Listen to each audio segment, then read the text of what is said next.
Если вам надоело каждый раз искать видеоуроки по казахскому языку на YouTube, у нас есть решение. Подпишитесь на наш телеграм-канал и получите все уроки в одном месте. Оплатив один раз всего 3000 тенге, вы до конца года получите полную поддержку по казахскому языку для вашего ребенка. В наших видеоуроках есть полный перевод на русский язык, чтобы вашему ребенку было легче учиться. В нашем телеграм-канале вы найдете не только видеоуроки по выполнению домашних заданий. Для поддержки в учебе мы создали серию видеоуроков, которые включают темы по грамматике и лексике, помогающие русскоязычным ученикам. В уроках подробно объясняются правила использования окончаний, которые часто вызывают трудности. Также в нашем канале постепенно публикуются практические материалы. Это словари, полезные фразы, диалоги и рассказы. Для проверки знаний мы регулярно проводим тесты. Подпишитесь на наш телеграм-канал, и вам больше не нужно будет каждый раз искать уроки на YouTube. Все необходимое для казахского языка в одном месте. Сәлеметсіздер ме балалар, біз бүгін екінші сабақты өтеміз. Сабағымыздың тақырыбы біздің сыныпта. Здравствуйте, ребята! Сегодня у нас второй урок, тема урока в нашем классе.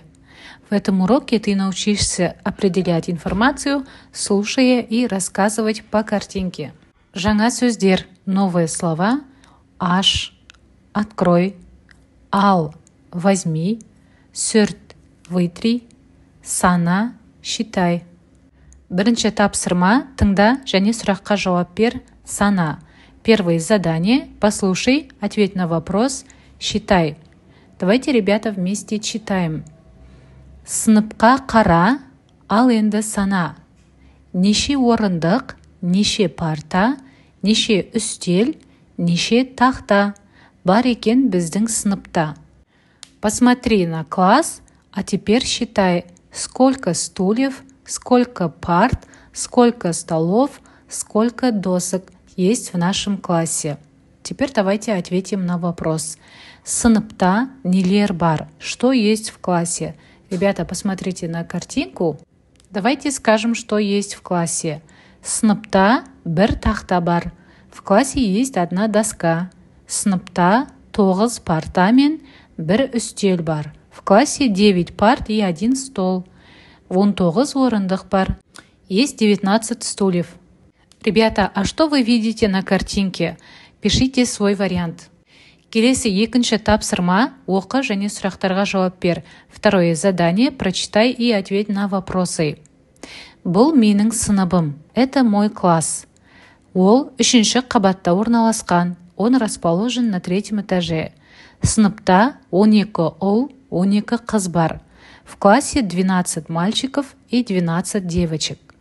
Онда бір үстел, 12 парта, 24 орындық қойылған. Там стоит 1 стол, 12 парт и 24 стула. Терезелердің алдында гүлдер тұр. Перед окнами стоят цветы. Тақтаны кезекшілер сүртеді. Доску вытирают дежурные. Біздің сынып әдемі, кең, жарық және таза. Наш класс красивый, просторный, светлый и чистый. Енді сұрақтарға жауап береміз, ответим на вопросы. Бірінші сұрақ: сыныпта кімдер бар? Кто есть в классе? Сыныпта ұлдар мен қыздар бар. В классе есть мальчики и девочки.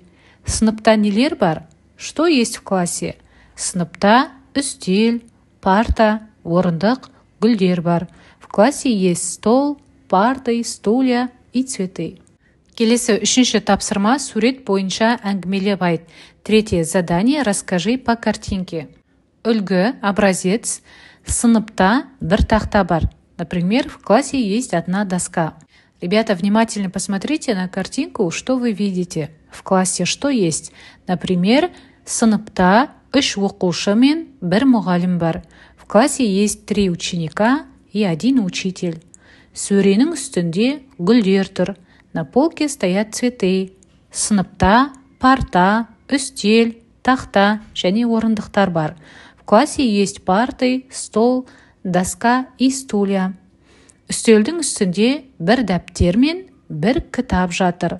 На столе лежат одна тетрадь и одна книга. Сөреде бірнеше кітаптар тұр. На полке стоит несколько книг. Вот таким образом, ребята, еще пишите, что вы видите на картинке. Келесі төртінші тапсырма суреттерге қара және сөйлемдер құрап жаз дейді. Четвертое задание. Посмотри на картинки, составь и запиши предложение.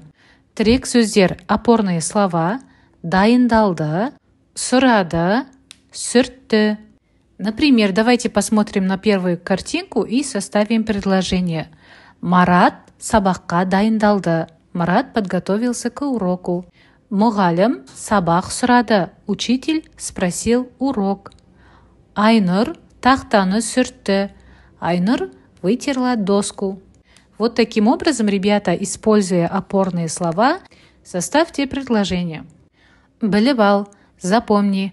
Вопрос «нені» переводится как «что?». Это вопрос винительного падежа. На казахском языке будет «табыс септігі».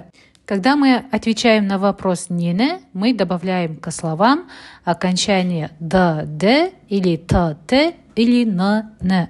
Ребята, если вы подписаны на наш канал, у нас есть видеоурок, где мы объясняем падежи. Еще раз посмотрите этот урок, чтобы запомнить, как правильно добавляются эти окончания.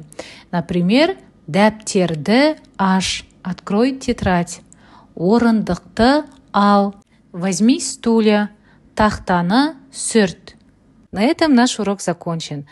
Келесі сабақта кездескенше сау болыңыздар.